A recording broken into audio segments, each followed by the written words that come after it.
It's the Ken Bailey Radio Show, starring Ken Bailey with Mikey the Mime. Now, here's Ken and Mikey. All right. Thank you very much. Thanks, everybody. I appreciate you. Hey, Mikey, how are you doing, buddy? Yes, this is the Ken Bailey Show with Mikey the Mime, radio's only classically trained mime that we've been able to identify. You look good, man. You should be tired from putting this whole show together.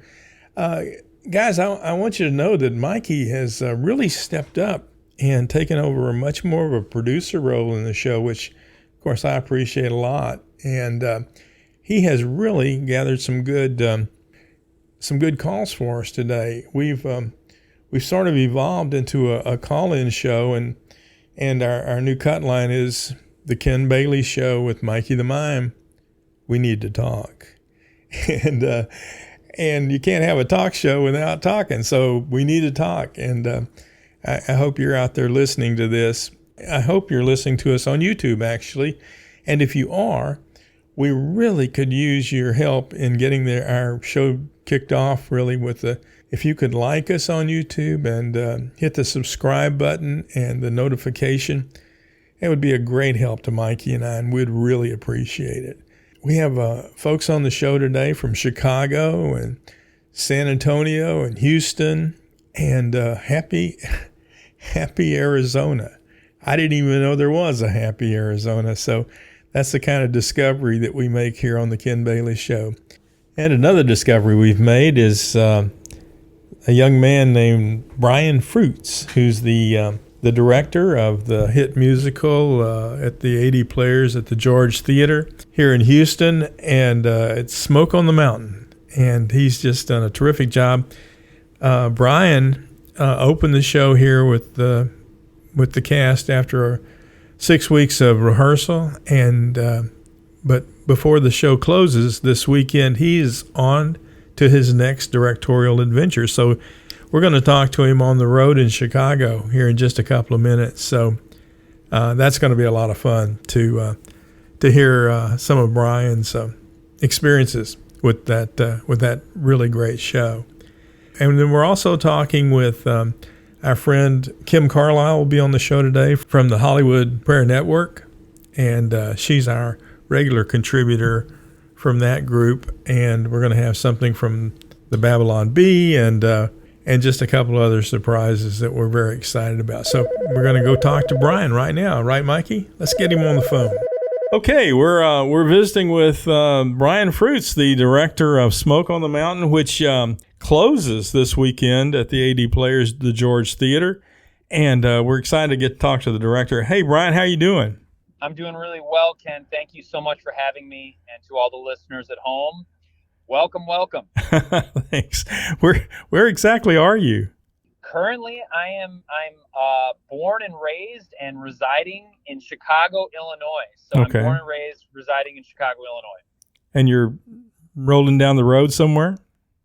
I am. I'm coming back from my job. I'm a full-time tenured college professor of theater, and also a traveling professional director, stage productions, and I have my MFA in stage directing and theater from the University of Memphis. Wow, that's quite a credentials there. Hey, tell me about. We want to talk about Smoke. When did you first hear about Smoke on the Mountain, and when did you first hear about the 80 Players? You know, it's long story short, it's kind of interesting. The first time, I'll go backwards to go forwards. The first time I heard about 80 Players was actually last summer. Mm-hmm. I actually happened to be in Houston, Texas for another gig, a professional gig at Minute Maid Park. I was at Minute Maid Park serving as a director of an acting troupe for the 2022 National Youth Gathering. So yeah, it was quite an accomplishment. So I was in Minute Maid Park there, in the dugout. We performed for a week straight and loaded in, and I brought my performers in there. Wow. And actually, I was invited to see Sound of Music that 80 Players had last summer. And Right. Unfortunately, I could not attend it because my schedule was so swamped. And I knew Jamie McGann had just been elected as the artistic director. And I know him, and I've actually directed his work in Chicago before. So that's my first knowledge of 80 players. And then for Smoke on the Mountain, I'm kind of embarrassed to say this, but I was a little aware of the production or the title because there was, I'd heard it was in Branson, or it still runs in Branson. Yeah. But really, I had never really heard of it or known much about it until Jamie called me like last summer around this time and said, "Hey, would you consider coming aboard and directing this production?" And I said yes. Well, that's great. I'm so glad you did. We all the folks that I know that have seen the show are just knocked out by it. It's such a good cast, and it's different. They've been playing it for, I don't know, almost 30 years, I think, and that's what's so great about theater is every performance, especially every new ensemble like this just brings such a different look, feel, and sound, and that's certainly what you've done with this show, which is just we saw it with a packed house last weekend, and everybody was just having a great time with it. So, what? Tell me about a challenge that. It all sounds challenging to me. I'm not I don't know how you would take on something like this, not knowing the show and just starting from scratch. But what was your one of your great challenges taking this on? Well, I think, and thank you for all that. That's so kind. We just a quick shout out to, the design team, the production team, 80 players, board members, all those performers, equity, non-equity actors. It was we just had a great team, and even the stage management production team there. They're wonderful, and it was a great professional opportunity. And I had a blast. So hopefully one day maybe I'll come back. But I'll say this. I think the challenge truly was I had never seen the production.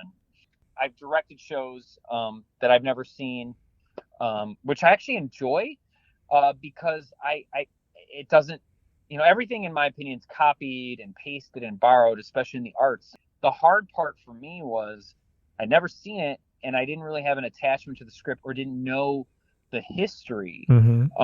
That in this Houston town of theater, now that I know in terms of 80 players and their history and how it connects to the show, it was a very fast learning curve because I had to come in there and say, okay, here's a script. I didn't live during 1938 in which it's set during. I am a believer, so that was really good. So my stepdad was a pastor, and so some of these songs resonate with me. So it's a great way to connect with him. So I think when you get a script like this and you don't know much about it or ever saw it, when you're just handed a play or a musical and say, hey, you should direct this. If I take on that opportunity, in my opinion, as a director, my first thing is to try to find something I love about the script, and if I don't, I'm doing a disservice. Even if I don't like the script, I've got to find something I love about it. Yeah. And right away, I was really attracted to the idea of the music and the musicianship and the actor musicianship. These actors who can play instruments, who move and have dialogue and characters. And that was my first attraction. And then connected that to my stepdad, leading a congregation growing up with him, and how much he was like my best friend. So the challenge was really, I didn't know the history and I didn't know the play at all. And finding something I really gravitated toward, and pretty smooth. I also didn't know any of the designers, which happens in my profession. You walk in, you don't really know the designers. I don't really know 80 players and any of the actors. And I've done that before where you step in and it's like, hello on day one, and the short time frame, 3 to 4 weeks, 3.5 weeks getting it up. I was ready for it. That's what I do. That's what we do as professionals. And it didn't intimidate me, but that's always a challenge. Brian, is there a particular moment in the show? I know it's got lots of moments, but is there one that, each rehearsal you would look forward to or would get better or surprised you? Anything like that resonate with you? Oh my goodness. So many. I think what's really nice is all those actors who, it's an ensemble show, right. And I'm an ensemble type director, and that was another attraction to it. Like I love ensemble plays where there's not necessarily a lead, and I think like everyone has their moments. And all of those actors who are human beings are also wonderful human beings. I mean, every one of them was an honor to work with, and kind of went along with this person from out of town and who didn't, know the history of the musical. And I learned from them about it. And I hope they see that I did welcome their history with it, and I embraced it. I could have easily repelled it. I didn't. But I would say that, like, I think the best parts, oh my gosh, so many. Everyone had their own moment. Like, to me, I really always enjoyed, in terms of a fun part, when I'm just like, man, just laughing. I love the end of Act 1 where, there's dancing at the end of Act 1, and the pastor, Oglethorpe, is, no, not dancing. And I just think it's like everyone's on stage, there's so much organized chaos. I love that moment, and it's funny, and there's some conflict in that moment, and it just shows you everyone in that together in that moment. So many wonderful things are happening on stage from every character.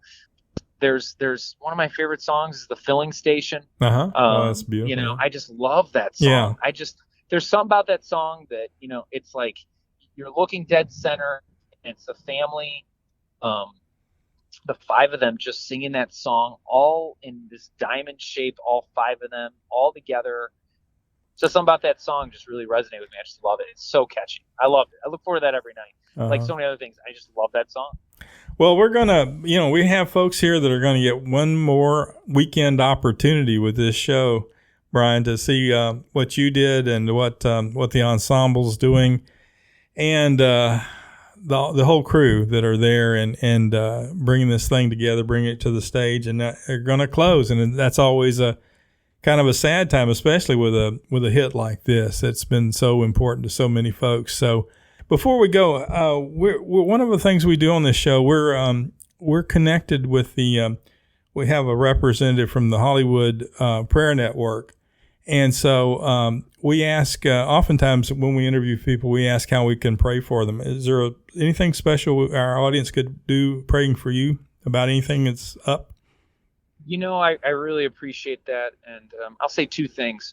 The entire team of Smoke on the Mountain, they're in my prayers and thoughts. And I think we should send out a prayer for them and 80 players moving forward. And then, of course, I just want to say this selfishly. My stepsister Emily is giving birth to a new baby girl and being induced in 2 days. Oh my goodness! So that would be Thursday whenever you're hearing this podcast. Right. But I would love you to send some prayers toward Emily. We got it. And the team from Smoke on the Mountain, because I had such fond memories. I miss them. I'm done after day one, and I don't see them again. So thank you so much. You bet. Hey, don't be a stranger. Listen to the Ken Bailey Show when you get a chance. If you have anything you want to talk about, just give us a shout. That's the kind of show we're trying to be. So I love it. Yeah. I love it. Hey, thanks for taking the time to talk with us, and thanks for all you've done for Smoke on the Mountain, which closes this weekend, guys. Take care, Brian. Be safe out there. Team. Okay. Thank you. Bye-bye. Well, thanks, Mikey, for setting that up.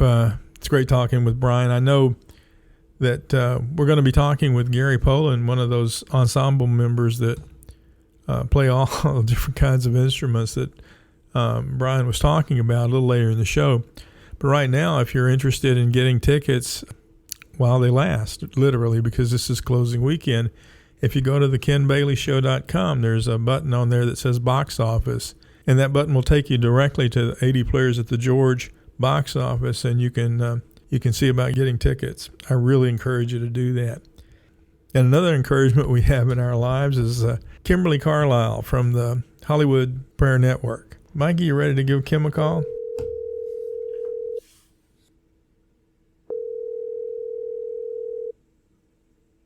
Hello. Kimberly, how are you doing? I'm doing great. How are you? I'm doing wonderful. But Kimberly's with the Hollywood Prayer Network, and we're just really, really happy to be in relationship with the Hollywood Prayer Network. And our relationship is only that we encourage people to go there and to see all the wonderful resources they have for encouraging prayer for our whole entertainment industry, which it's important, isn't it, Kim? The entertainment industry. Yeah. It is, absolutely. They have the biggest impact on our culture when you think about it, right? When you go to the website, there's list after list of things that are current that we can pray for. But one of the main things that Hollywood's dealing with, and the country and the world, I guess too, is dealing with is the strike that's going on. Yeah, that's right. So the strike that started out with the WGA, or the Writers Guild of America, and it's kind of expanded and grown, right? And now the Screen Actors Guild and the American Federation of Television and Radio Artists. So all of this striking that's now going on is definitely going to affect what's coming out to the movie theaters and on television as the fall season kind of comes around. So it's definitely an area to be praying. And I've been trying to understand a little bit about what's going on, what they're asking for, and best I can tell is that this has a lot to do with the digitizing of television and movies, to where that we have these digital formats now. And it's changed the game, right? And the old contracts that they have, the unions have with the studios and things, they're just not valid anymore. So definitely an area where we should be praying and hoping that they come to a conclusion fairly quickly. I did see something really interesting about it. I don't know if you are a watcher of the series The Chosen or not, but I love it. I love The Chosen, and I saw the other day that they were kind of on a hiatus. They have 2 more weeks of shooting left to do for their upcoming season, and they were kind of stuck with the strike going on. And then I just saw today that they got an exemption from the SGA, and they're able to go ahead and wrap up their season. Fantastic. No, that's great news. All right. Well, I'm glad you can bring that to us. That's really good to know. That's really good. And it's an answer to prayer, I'm sure, for those guys wanting to finish that season up. So, and so many people are looking forward to it. Wow, that's really great. The Sound of Freedom is kind of shaking some things up out there, and maybe we can talk about that another time.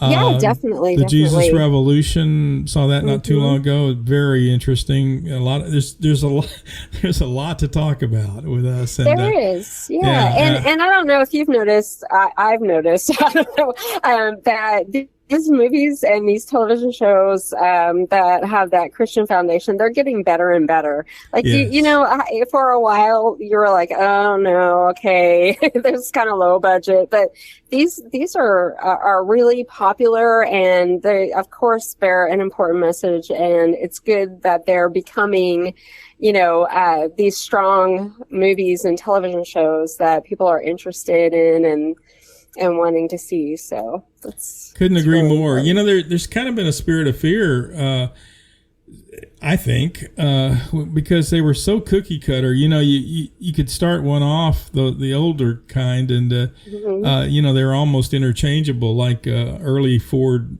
cars. You could kind of unplug the deal here, and you knew that there was going to be redemption in the end, and that's the Bible story too, and we celebrate that. But the filmmakers that are getting involved are they're seeing it as an opportunity to really share the message.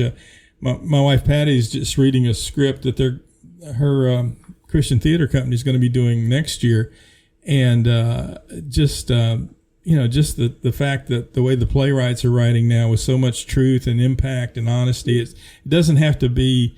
They're not as worried about my people, the gray hairs out there that would complain about anything in a film or or in music or in theater, and that's really changing, and I think there's a lot of hope for good in the heightened level of entertainment. So I'm excited about that.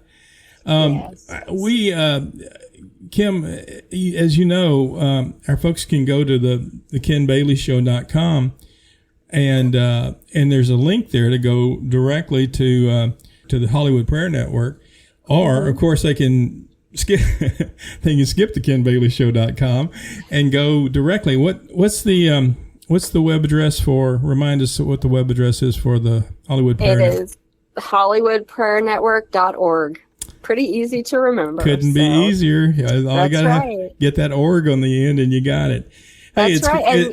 And about halfway down the page, just to let everybody know, there is a little box that says join the movement. You can put your email address in there and you'll start getting these, they call it the call sheet, but it's the prayer requests every month that they send out. So, hey, I had something happen that, I don't know if you do you know the Babylon Bee? Do you know who they are? Yes, I do.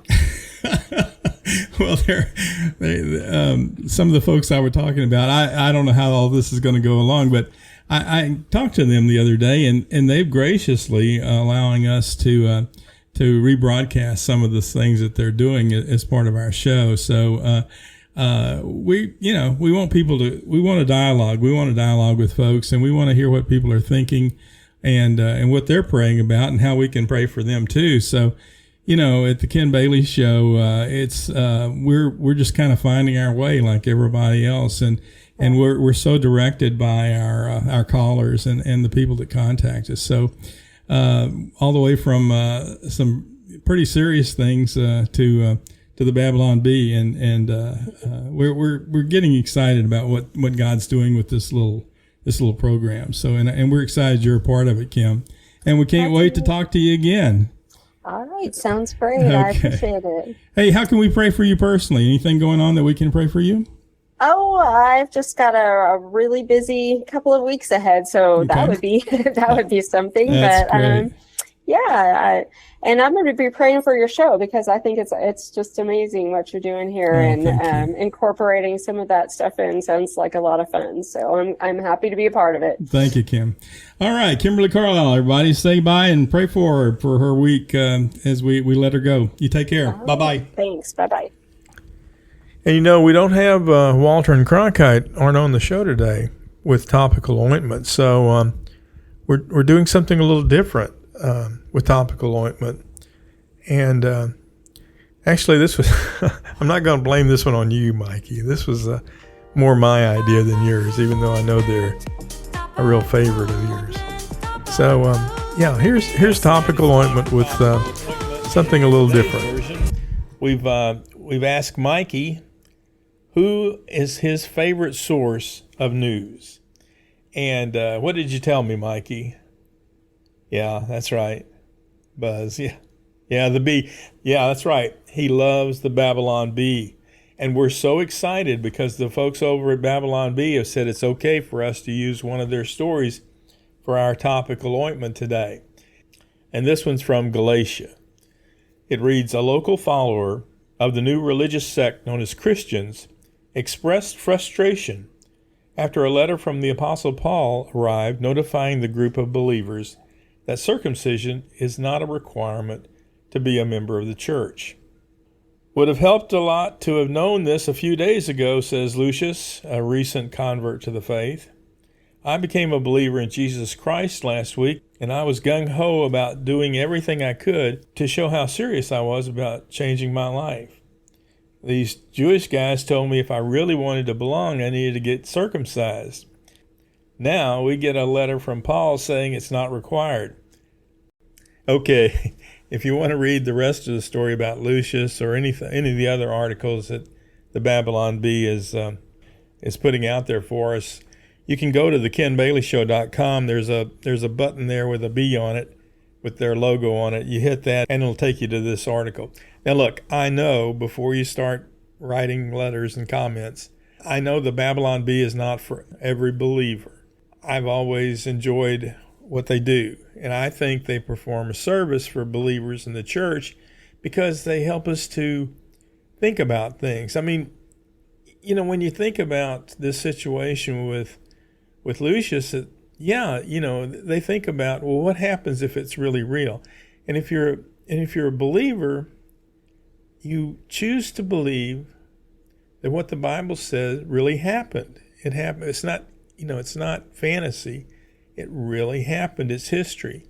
And so while they may take a different point of view than you might want to, or they may step over the line occasionally, maybe often. And but I don't think it's the least bit unedifying to check out the bee and form your own opinions about things. They might say something that'll, Jeanette Cliff George used to say. I don't know if you know who she is. She played Corrie ten Boom in The Hiding Place, a really wonderful film, and she was the founder of the 80 Players, Christian theater company that's still going on after 50 years today in Houston. And Jeanette said, when you get an audience to laugh, they open their mouths and you can feed them. And I think that's part of what the Babylon Bee does. They get folks to open their mouth in laughter, and their opportunity to be fed is there. Maybe they don't always do it. Maybe they do it sometimes, but we like to believe the Holy Spirit's in there, and you're going to get fed. So check out the bee. We hope that they'll be with us often on the show. Maybe we'll even talk to a real person over there one of our shows. Now back to the Ken Bailey Show with Mikey the Mime. All right, before we close with our visit to that mythical Happy Arizona I mentioned earlier, we're going to finish up our interview with Gary Poland from Smoke on the Mountain.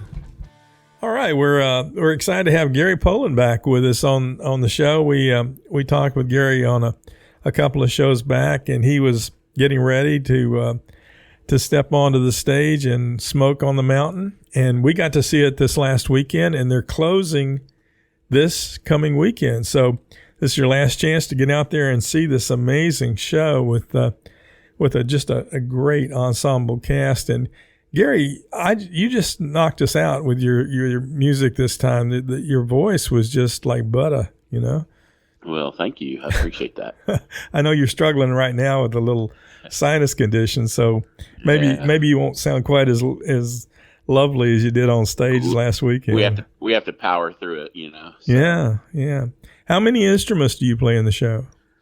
In the show, it's actually down from years earlier that I've played more. I did not get to work the saw into this one, and I did not get to work the hammered dulcimer into it, but guitar and bass, the upright bass and the mandolin, and we have a bouzouki, that is a long-necked banjo, and we have a banjo. And if you don't know the banjo, it's basically the water cannon of all stringed instruments. It just sprays over everybody. I like to tell people, man, your banjo playing was okay. And I said, well, I got in a fight with it and lost. Well, June's kind of a close second on some of the things she's banging on. She brings out all the percussion, and I love what she does with the wood blocks, and then a well-placed cowbell is just awesome. And her washboard provides rhythm for us, and some tambourines and triangles and other things like that. She's got a whip cracking soundboard, and she's got a train whistle. I mean, there's no telling what's in that box. I know, it's just that character's fun anyway. And then her. Now, did you help her with any of her instrumentation? Well, yeah, we kind of figured out what to do and then when to play it, and we've tweaked and adjusted the music to make it more fun, more comical, more meaningful. And of course, she's signing as well. Right. So she's already fluent in American Sign Language. So right. That's a blessing too, because anybody else who has had to come in and do the part of June in the past, they've had to learn the American Sign Language, and she's already. As a matter of fact, she says that is her first language. Oh wow. Well, we just thought it was a killer show, and now you guys in the run, I know you've done or you're doing a sensory. Tell me what I don't even know. Yeah, so 80 Players and theater in general has become very accommodating over the last 25 years. They will have audio description for the blind or hard of seeing. Mm-hmm. They will have, and I've done that myself last year's Christmas show because I'm I'm blind a lot. And then they will have, we did on Sunday, we had the teleprompter set up for those who are hard of hearing or deaf. So you could see the teleprompter going in big, I guess, red letters going across, so you could read what people were saying if you were deaf. And now one of our shows that we do is for the sensory sensitive kids. We're busing in a bunch of kids from all over the place, and we will take care of volumes. We'll turn down our volume a little bit. We'll adjust our lights on stage. We'll keep our house lights up by about 25%, and it just kind of helps smooth things out. So, like if we were doing a show that had a lot of flashing lights, which we don't, we would tone those down as well. You know, for kids who have epilepsy, the flashing lights can sometimes trigger.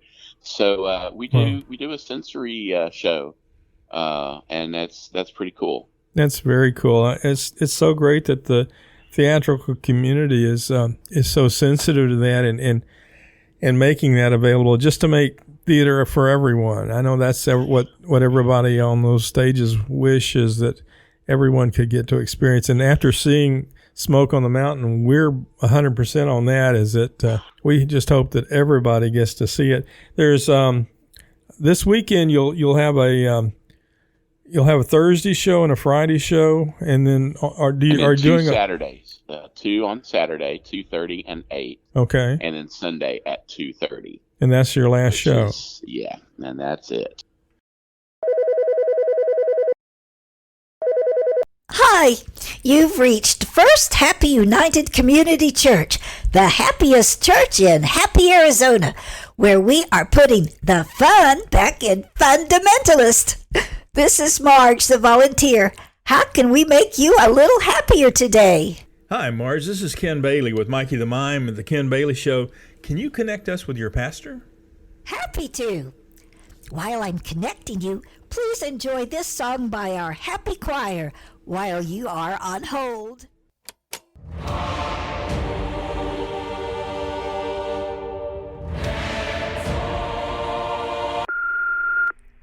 Hi, this is Marge for Pastor Clements. The pastor's not going to be happy that he missed your call. I'm Marge, the volunteer, returning you to our receptionist, or me, the happy volunteer if Vera is out, probably making her family happy.